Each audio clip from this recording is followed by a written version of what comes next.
Daniel lived in a small town where nothing much ever changed. The streets were quiet at night and the stars hung low over the desert like tiny lamps. Yet inside his house, it felt empty. Too quiet. Too still.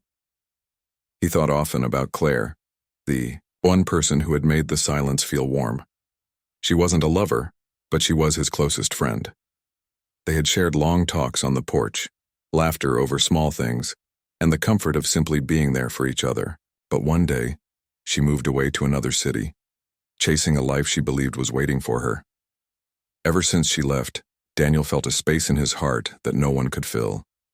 He tried writing letters, but never sent them. He typed out messages on his phone, then erased them. What could he say? "I miss you?" It sounded small compared to the weight pressing on his chest every night. Sometimes he would stand by his window and look at the little house next door. It was no longer Claire's, of course. A widow had moved in, a quiet woman who rarely left, except to buy groceries or tend to her small garden. She carried herself with grace, but with a sadness that mirrored his own. Daniel often wondered about her story, but he was too shy to ask. One evening, as the orange sun dipped below the horizon, he felt the loneliness heavier than before. He remembered how Claire used to say, "Humans have this fire inside them. Even in sadness, we reach for each other. We don't give up." He wanted to believe that. He wanted to believe there was still hope for connection. Days turned into weeks, and Daniel kept feeling distant from the world around him. He would wake, go to work, come home, and stare at the stars as if they might whisper an answer. Then, late one night, there was a knock at his door. His heart jumped. No one visited him at this hour. He hesitated, then opened it slowly. Standing, there was his neighbor, the widow. Her eyes seemed different in the moonlight, holding a quiet glow as if reflecting something more than human sorrow. She looked nervous, as though she had been fighting with herself before deciding to come. I need your help," she said softly. Daniel blinked, unsure what to say. Her voice trembled, but her words were clear. "I'm not from this world."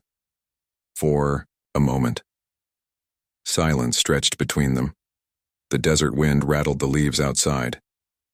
Daniel's heart pounded, but deep down, instead of fear, he felt something else. Curiosity. Maybe even hope. All his days of feeling alone, of missing Claire, of longing for connection. Suddenly, here was someone reaching out to him. Maybe not Claire, maybe not the past, but someone who carried her own weight of grief. Someone asking him to be part of something beyond himself. He realized in that moment, this was the kind of offer Claire used to talk about, the chance to step forward, to say yes to life instead of hiding from it. And so, when the night grew still again, the words that opened his world also closed his lonely chapter. The night after the knock, Daniel sat at his kitchen table, staring at the steam rising from his untouched cup of tea. His mind replayed the moment over and over, the widow's nervous eyes, the strange glow within them, and her words, "I'm not from this world." He should have been afraid. Anyone else might have slammed the door or laughed it off. But fear wasn't what he felt. What he felt was alive. For the first time since Claire left, something had broken through the heavy silence. Still, when morning came, the emptiness returned. Daniel's thoughts drifted back to Claire. He remembered the day she left, how she hugged him on the porch, her eyes bright but also sad. "Don't let the world shrink on you, Dan," she had said. "You're meant for more than silence." Now she was gone, and here he was talking to shadows in his own head. Later that evening, another soft knock echoed at his door. He opened it, and there she was again, the widow. Her voice trembled, but there was determination behind it. "My name is Lyra," she said, as if the words were heavy. "I know this will sound strange, but I need someone I can trust. And I believe that person is you." Daniel let her in, his heart racing.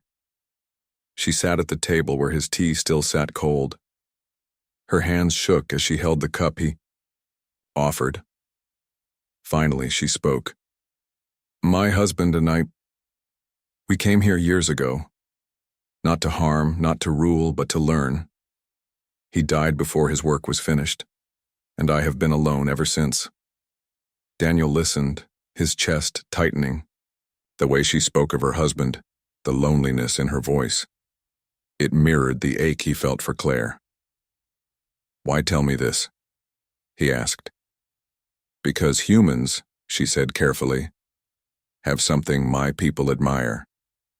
You endure loss, and still, you reach for others. My husband believed your kind carried a fire that could light even the darkest path. I need that fire now." Her words struck him. Claire had said something like that once, that humans had a way of finding hope even in broken places. Daniel wanted to believe it. He wanted to believe he still had that fire inside him. But doubt weighed on him. He thought of Claire, of all the unsent letters, of the times he wanted to call but couldn't. How could he help anyone when he couldn't even face his own distance from the person he cared about most?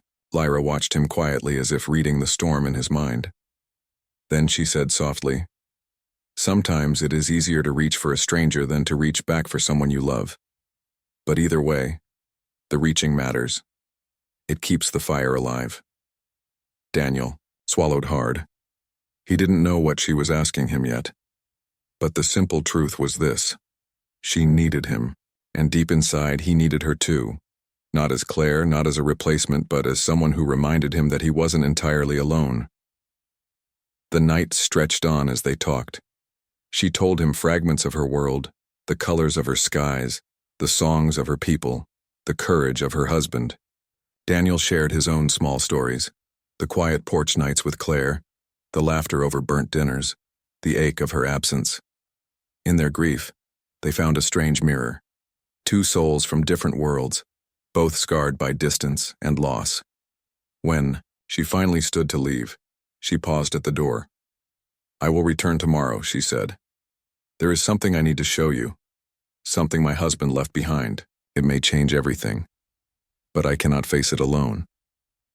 Daniel nodded, though his heart was pounding. Part of him wanted to run, to pretend this was all some wild dream. But another part, the part Claire used to call his stubborn hope, kept him rooted. After she left, he sat by the window again, staring at the stars. Somewhere out there, Claire lived her new life.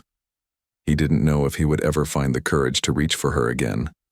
But tonight reminded him of something important. Humans may fall, humans may lose, but they keep trying. They keep reaching. As sleep finally tugged at his heavy eyes, the words echoed in his mind. The words that seemed to open and close every thought now. Daniel hardly slept after Lyra left that night. His mind spun with questions. Who was she really? What did she mean by something her husband left behind? And most of all, why him? He kept thinking of Claire. She had been the one person who knew how restless he was inside, how he wanted something more than quiet days in a quiet town. Yet when she left, he had stayed behind, too afraid to follow. Now, years later, here was another chance to step into something bigger. But could he?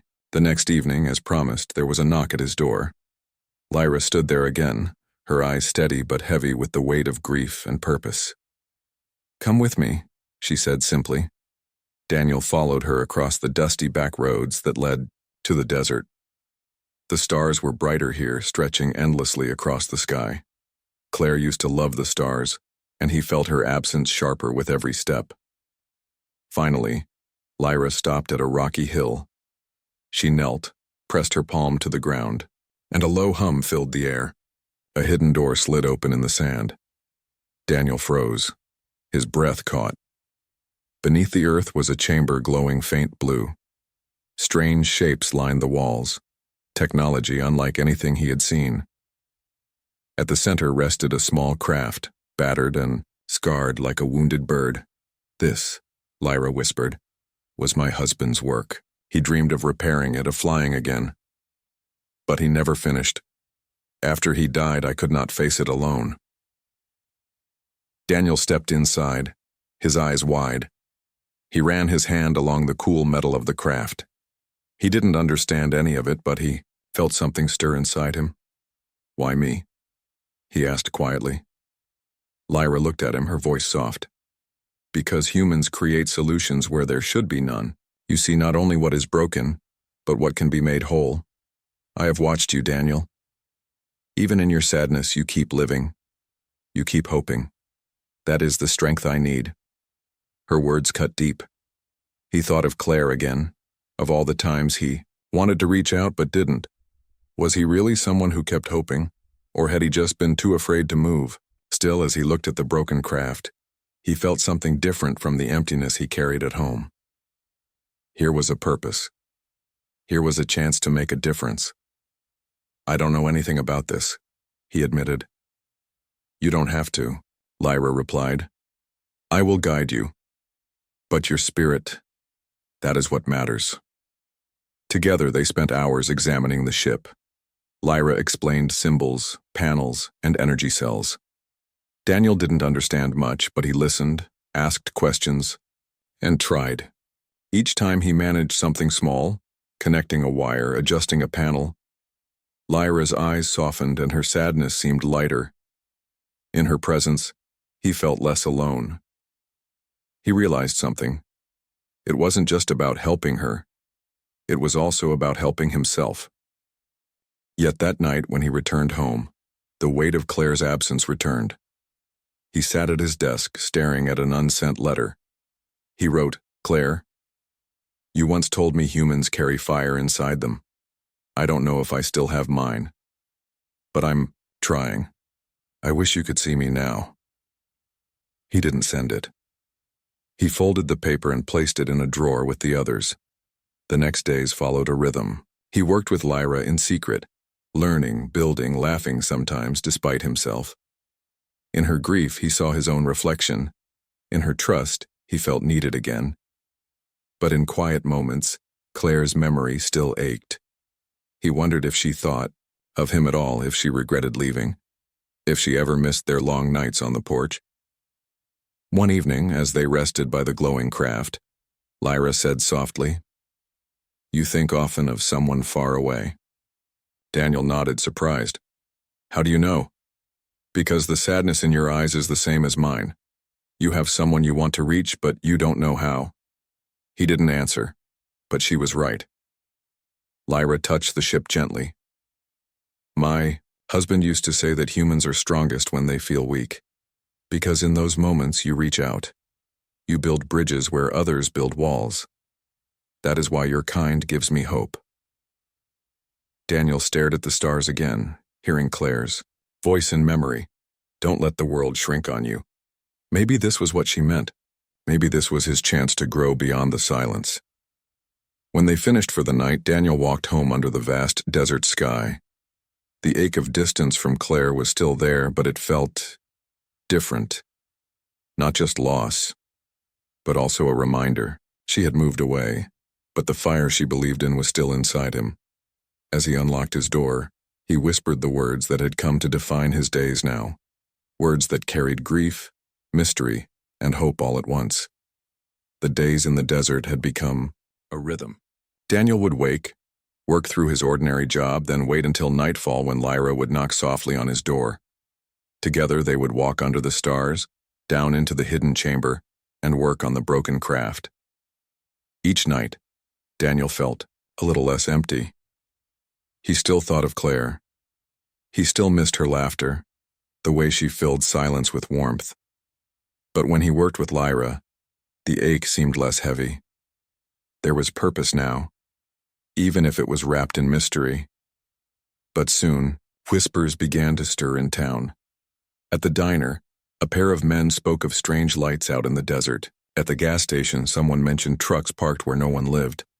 Daniel felt a knot tighten in his stomach.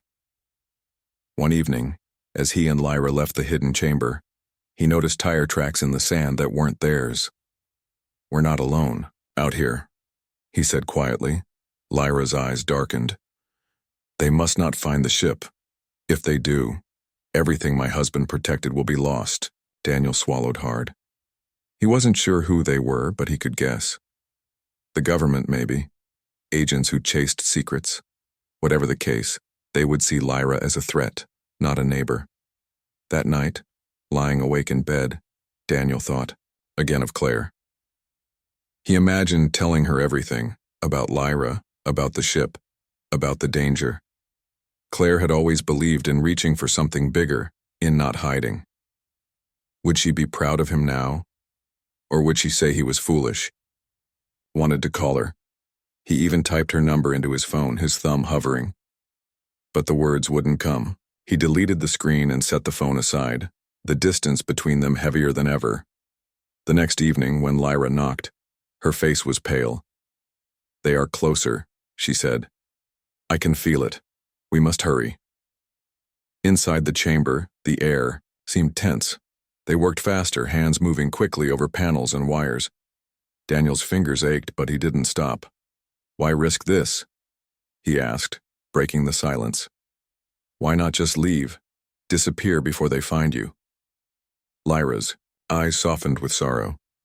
"Because my husband believed in you, in humans. He thought if our worlds met in trust, not fear, there could be a future for both. I cannot let his dream die." Her words struck something deep inside him. Claire had once said something similar. "Humans make bridges, Dan, even when it seems impossible." That memory gave him strength. Even if Claire was far away, even if he didn't know how to reach her, he could still live by those words. A few nights later, as they worked, a low rumble echoed outside the chamber. Daniel froze. He heard engines, voices. "They're here," Lyra whispered. Panic surged through him. But beneath it, something else burned, a stubborn fire. Humans weren't meant to run from fear. They faced it. "We'll figure this out," Daniel said firmly. "We just need time." Together they powered down the chamber's lights and sealed the door. They waited in silence, listening as boots crunched in the sand above. Daniel's heart pounded, but he held his breath, keeping still. He thought again of Claire, of how she believed he could be more than just a man who watched life pass by. After what felt like hours, the sounds faded. The engines roared to life again, growing distant. Lyra exhaled shakily. "They will be back," she whispered. Daniel nodded. "Then we'll be ready." That night, walking back under the stars, Daniel felt both fear and resolve. He didn't know how long they could keep the secret. He didn't know how to reconnect with Claire, or if he ever would. But he knew this. Humans didn't stop when the world pressed against them. They reached. They fought. They hoped. As he stepped onto his porch, the words that had become both burden and promise echoed once more, closing the day as they had before. The days grew heavier after the night of engines in the desert. Daniel found himself looking over his shoulder more often, scanning the streets of the small town, listening for anything unusual. Yet despite the fear, he still went to the chamber each night with Lyra. It felt almost like a promise now, like something he couldn't turn away from. The ship had begun to take shape. Panels that once hung loose now hummed with a faint glow. Wires sparked back to life. Slowly, piece by piece, it was breathing again. But even as Daniel worked, his heart was restless. He thought often of Claire. Sometimes, as he connected wires or tightened bolts, her voice would echo in his memory. "Dan, don't shrink from life. You're meant to reach for more." And he would pause, staring at the glowing panels, wishing he could tell her everything, wishing she could see what he was doing now, how he was trying to live up to her words. But the distance between them was wide, and he didn't know how to cross it. Lyra noticed. One night, as they sat on the floor of the chamber eating simple bread and fruit she had brought, she asked softly, "Who is she?" Daniel blinked. "Who?" "The one you think of when your eyes grow far away." He looked down, unsure how to answer. But Lyra's gaze was kind, patient. So he spoke. "Her name is Claire. She was my closest friend. She moved away years ago. I thought we'd always be in each other's lives, but she left. And I never found the courage to follow. Now I don't even know what to say if I reach out. It's like the more time passes, the harder it gets." Lyra nodded slowly, her hands folded in her lap. "I understand. My husband and I crossed stars together, and yet when he was gone, the distance between us felt greater than space itself. Grief does that. It makes even small distances impossible to cross. Daniel's chest tightened. He had never heard anyone put it that way, but it was true. But, Lyra continued, you are still here. You are still reaching. That matters. Daniel looked at her, surprised. I don't feel like I am. You are helping me, she said simply. You are carrying fire into a place that was only shadows. Do not think that is small. Her words sank into him. Maybe he couldn't fix the distance with Claire yet, but here, with Lyra, he could still live the truth Claire had always believed in, that humans kept reaching, even when it hurt. A few nights later, danger returned.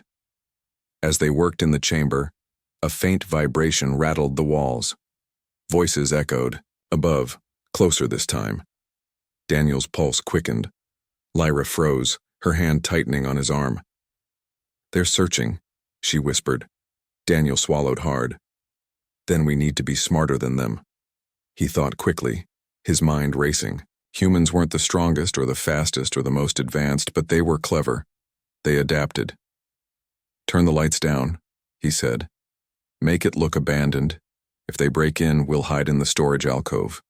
It's small, but they won't notice if they think this place is dead. They worked fast, dimming the panels, covering the glowing wires with scrap. Then they slipped into the alcove, hearts pounding, boots echoed on the floor above. A hatch creaked open, voices muttered in low tones. Daniel held his breath, every muscle tense. Minutes dragged like hours. But at last, the voices faded. The hatch closed again. Engines roared and silence returned. Lyra exhaled, trembling. You saved us, she whispered. Daniel shook his head. We saved each other. If it was just me, I'd still be sitting at home too afraid to move. Her eyes softened, glowing faintly in the dark. That is what makes your kind remarkable. Even in fear, you find ways to endure. My husband was right about you. They stepped out of the alcove, both shaken but alive. Later, as they walked back, under the stars, Daniel felt a strange mix of exhaustion and pride. He thought of Claire again, and though the sadness was still there, it wasn't as heavy. Maybe one day, he would find the courage to reach out. Maybe hope wasn't gone after all. And as always, when he stood once more at his porch, the line that had come to define this new chapter of his life returned to him, carrying both grief and promise. The desert felt different now, heavier. Every night, Daniel could sense the danger, pressing closer. Headlights glowed in the distance. Dust trails appeared on roads that should have been empty. The men searching for Lyra's secret were no longer guessing. They were hunting. Yet Daniel still went with her to the hidden chamber. The ship was nearly ready.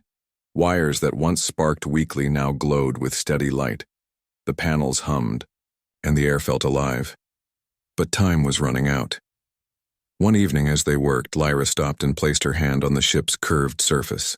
We are close, she whispered. But they will come soon. When they do, you must not stay. They will not forgive you for helping me. Daniel frowned. And leave you to face them alone? No. If they find us, they'll take you. They'll destroy everything. I won't let that happen. Lyra's eyes shone with a sadness deeper than words. You would risk yourself for me? I already have, Daniel said quietly. And I'd do it again? He thought of Claire then, of how he had let her slip away, too afraid to follow. He wasn't going to make the same mistake now. That night, as they left the chamber, engines roared behind them. Black trucks crested the hill, their headlights cutting through the dark. Voices shouted. Run, Daniel urged. They darted into the shadows, hearts pounding. They made it back to town, but the message was clear. The hunters were done waiting. The next day, Daniel barely focused at work. His hands shook and his chest felt tight. He wanted to call Claire again, to hear her voice just once, but the fear of silence on the other end held him back. Instead, he wrote another letter and tucked it away. Claire, I'm trying. I don't know if I'll ever find the words to reach you, but I'm learning that hope means moving forward, even when the path is dark. That night, when Lyra knocked, Her face was pale. "They are coming tonight," she whispered. "I can feel it. If we do not finish now, it will all be lost." Daniel's fear sharpened, but his resolve burned brighter. "Then let's finish it." They worked faster than ever. The ship glowed with new life. Energy pulsed through it, filling the chamber with a low, steady hum. Then the sound came. The rumble of trucks, the thud of boots. "They found us," Daniel said. Lyra's eyes widened. "There's not enough time." But Daniel's mind raced. Humans weren't the strongest, they weren't the fastest, but they were clever. They adapted. "Turn the ship's hum louder," he said quickly. "Make it sound unstable, like it's about to explode." Lyra hesitated, then nodded. Together they adjusted the controls. The hum grew into a roar, shaking the walls. Lights flickered wildly. Above, the boots stopped. Voices shouted in alarm. "They think it's dangerous," Daniel whispered. "They'll fall back." For a moment it worked. The trucks reversed, engines revving in retreat. But not all of them. One group pressed forward, determined. "It's not enough," Lyra said. Daniel clenched his fists. "Then we make it enough." He grabbed a flare from the supply shelf, lit it, and hurled it into the sand outside the chamber entrance. Flames erupted, smoke filling the night. Shouting followed. Confusion spread. "Go," Daniel cried. "Finish the sequence." Lyra ran to the controls, her hands moving quickly. The ship roared louder, panels glowing bright. Daniel stood at the entrance, heart hammering, facing shadows moving through the smoke. He wasn't a soldier, wasn't a hero. He was just a man who had spent too long hiding. But tonight, he refused to shrink. The ground shook. The ship pulsed with energy. And then, in a blinding flash, it came to life. The voices outside faltered, fear rippling through them. The glow of the ship spilled out into the night like a beacon. Lyra rushed to Daniel's side. "It's ready," she said, her voice trembling. "We did it." Daniel stared at the ship, awe washing over him. He thought again of Claire, of her words, of the fire she always believed he had. For the first time since she left, he felt it burning clear. Humans could hope. Humans could reach. And even an ordinary man could stand in the way of fear and make a difference. They slipped inside the ship as engines roared and shouts filled the desert. But the craft was alive now, beyond their reach. As it lifted from the chamber floor, Daniel's heart pounded with a mix of terror and joy. He didn't know what tomorrow would bring. He didn't know if he'd ever bridge the distance with Claire, but he knew this night would forever prove what humans were capable of. And as the ship carried them upward, into the vast dark sky, the words that had framed this entire journey returned, stronger than ever.